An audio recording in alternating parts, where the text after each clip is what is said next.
विधानसभा निवडणुकीसाठी महायुतीची जागा वाटपाची चर्चा सुरू झाली असून भाजपाकडून जागा वाटपाची जबाबदारी ही देवेंद्र फडणवीस यांच्याकडे देण्यात आली आहे। मुंबईत काल भाजपाच्या गाभा समितीची बैठक झाली, त्यावेळी हा निर्णय घेण्यात आला।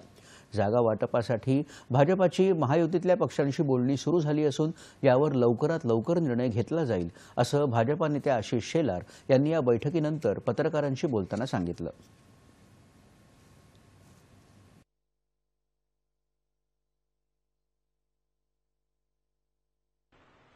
पूर्ण राज्यातील 288 जागांवर येणाऱ्या सगळ्या भारतीय जनता पक्षाच्या संघटनेच्या मंडल युनिटवर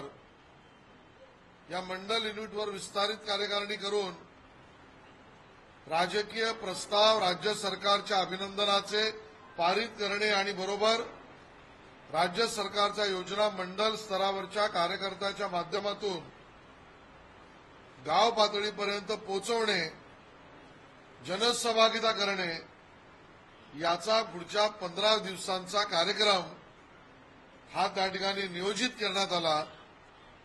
आणि सगळ्यात महत्त्वाचं म्हणजे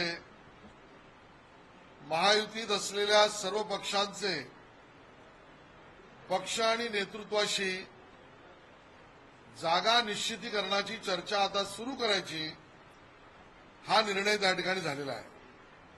महायुतीतल्या आमच्या सर्व मित्र पक्षांबरोबर बैठका होतातच आहेत, पण विधानसभेच्या जागा निश्चितीकरणाचा फॉर्म्युला, निकष, जिंकण्याचं नियोजन आणि त्या आधारावर जागांचं वाटप, जागांची निश्चिती हा कार्यक्रम सुद्धा त्या ठिकाणी ठरलाय आणि त्याची सुरुवात माननीय देवेंद्रजींच्या नेतृत्वात त्यांना संपूर्ण अधिकार देऊन सुरू करण्याची भूमिका पक्षाने स्पष्ट केली।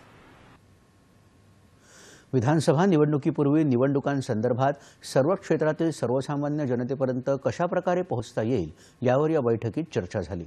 या बैठकीला उपमुख्यमंत्री देवेंद्र फडणवीस, भाजपचे महाराष्ट्र प्रदेशाध्यक्ष चंद्रशेखर बावनकुळे, महाराष्ट्र विधानसभा निवडणूक प्रभारी भूपेंद्र यादव, विनोद तावडे, पीयूष गोयल, रावसाहेब दानवे, चंद्रकांत पाटील, राधाकृष्ण विखे पाटील आणि पंकजा मुंडे यांच्यासह अन्य भाजप नेते उपस्थित होते। यावेळी बोलताना आशिष शेलार यांनी विरोधकांचाही समाचार घेतला। संजय राऊत आणि उद्धव ठाकरे यांनी महाराष्ट्राच्या राजकारणाची प्रतिमा डागाळली असा आरोप त्यांनी केला।